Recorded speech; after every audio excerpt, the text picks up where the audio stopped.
ইমাম নাসাই, ইমাম মালিক, ইমাম হাম্বল, ইমাম আবু হানিফা রাহিমাহুল্লাহ, ইমাম শাফি, এরা নিজের নিজের জাওয়ানা এক একজন বড় ফকিহ, এক একজন বড় ইমাম।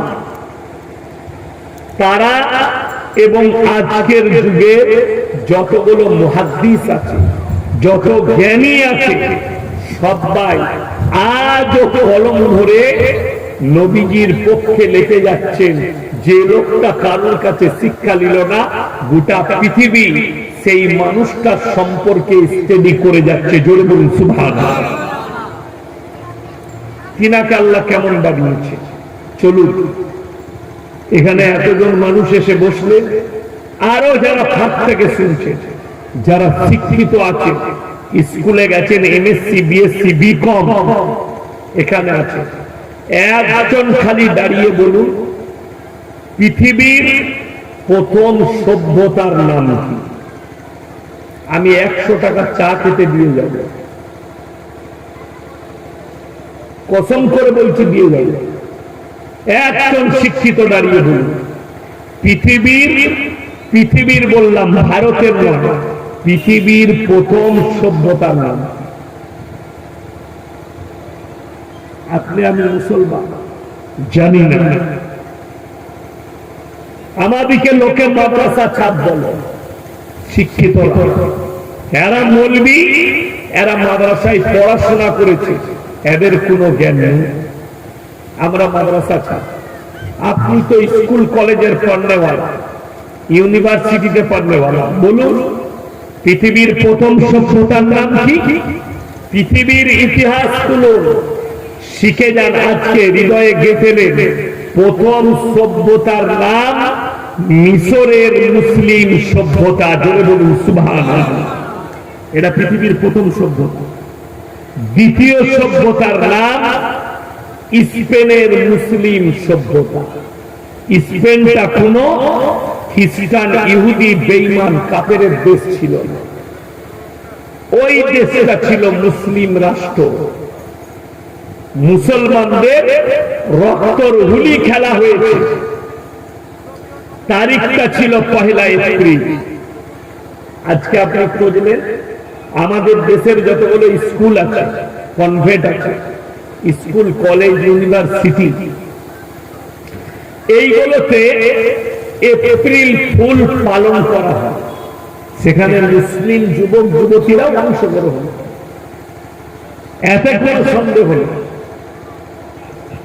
যদি কোনো প্রফেসর বাপের ব্যাটা, কোন হেডমাস্টার বাপের ব্যাটা, সে যদি বলে দিতে পারে যে 1 এপ্রিলের পরবটা, ঠকাঠকির পরবটা এসেছে কোথা থেকে, আর ইতিহাস কি, তোমার প্রফেসরের বাপের হিম্মত নাই মুসলিম স্টুডেন্টদের সামনে এটা ব্যাখ্যা করে।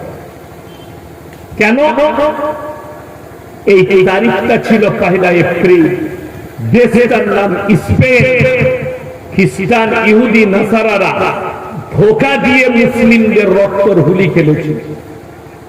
আজ স্পেনের বড় বড় মসজিদ আর মাদ্রাসাগুলো মদের বার আর দেহ ব্যবসার কারখানা খুলে রেখে দিয়েছে। বলুন নাউজুবিল্লাহ। দেশটা ছিল মুসলিম। তখন থেকে চালু হলো 1 এপ্রিল, এপ্রিল ফুল। আজকের দিনে মুসলমানদেরকে আমরা ঠকাতে পেরেছি। পৃথিবীর কাছে এটা ছড়িয়ে দাও। মুসলমানরাও জানো, এতে জড়িয়ে গিয়ে তাদের ঈমানকে ধ্বংস করে। আমার মুসলমান ভাই, এখানে যারা বসে আছে সকলে আমরা জানি, প্রত্যেকটা মুসলমান নর নারীর জন্য দ্বীনি ইলম হাসিল করা কি বাবা? কথা বলে না, কথা বলবে, ফরজ। আচ্ছা, কে কে জানেন না যে ফরজ নয়? সকলে জানে না? জানেন না? জানেন। জানার পরে কোন মুসলমান যদি ফরজ জিনিসকে ছেড়ে দেয়, গুনাহ কাবীরা। গুনাহ কি বললাম? কাবীরা, বড় গুনাহ। আজকে বলে দিই, দুঃখের সঙ্গে বলে যাচ্ছি, শুধু এটা কি থানা? দুর্গাচক থানা। এই দুর্গাচক থানা শুধু হলদিয়ার লয়, দুর্গাচক থানা মুসলমানদেরকে যদি সমীক্ষা করা হয়, কত পার্সেন্ট মুসলমানের কাছে দ্বীনি ইলম আছে? আমি চ্যালেঞ্জ ছুড়ে বললাম 95% মুসলমানের কাছে দ্বীনি ইলম নাই। ঠিক বললাম না ভুল বললাম? যদি কেউ বাপের বেটা হন, দাঁড়িয়ে আমাকে চার্জ করুন, আমি কিন্তু গোল আলু বক্তা নয়। যারা ফেসবুকে ইউটিউবে আমার বক্তব্য শুনেছে তারা জানে আমি কিন্তু গোল আলু বক্তা নয়। যেদিকে ঘোরাবেন সেদিকে আমি মাল ঘুরব। আমি হক বলে যাব, তোমার কোথায় গিয়ে লাগবে সেই জায়গাটাই মহলম লাগবে। তুমি পাপ করবে আর আমি বলতে পারবো না, তুমি গুনাহ করবে আর আমি গুনাহটা প্রকাশ করতে পারবো না যে তোমরা এই পাপটা করছো। কষ্টটা তো ওই জায়গায়। অনেকজন রাস্তাঘাটে চায়ের দোকানে বলে ইয়াসিন সাহেবকে দাওয়াত দে, লোকটা হক কথা বলে। ইয়াসিন সাহেব নয়, তোমার মসজিদের ইমামও হক কথা বলতে পারবে, তাকে তুমি অধিকারটা দিয়ে দাও। সমাজ আজকে ইমামকে অধিকার দেয়। হক কথা বললে সকালবেলায় ইমামের চাকরি চলে যায়। কতগুলো দলিল দেবো আমি, জানি প্রমাণ দেবো। মেদিনীপুরের দেবো না, মেদিনীপুরটা আপনারা যাচাই করবেন। আমি আমার বর্ধমানে বীরভূমে দিয়ে দিই। বর্ধমান জেলায় রমজান মাসে মাইয়াত হয়েছে, মাইয়াতের জানাজা হবে। জানাজার জায়গায় ইমাম সাহেব দাঁড়িয়ে এলান করলেন, বাবাজিরা, যিনি মারা গেছেন তিনার সন্তান আছে, যদি কারোর কাছে কিছু করে তাকে ক্ষমা করবেন, কিছু পেয়ে থাকলে ঋণী থাকলে সন্তান পরিশোধ করবে বলবেন। হয়ে গেল। গ্রামের মোড়ল এরপর দাঁড়িয়ে গেল, বললে দাঁড়া আমি একটা কথা বলব। কি?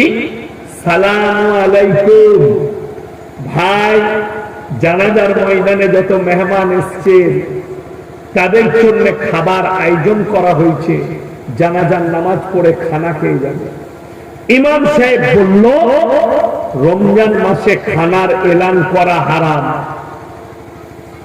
আল্লাহর কসম খেয়ে বলছি, সেই ইমাম এখনো বর্ধমান জেলায় ইমামতি করছে, অন্য জেলায় বাড়ি। সকালবেলায় মসজিদ কমিটি তাকে তাড়িয়ে দিয়েছে।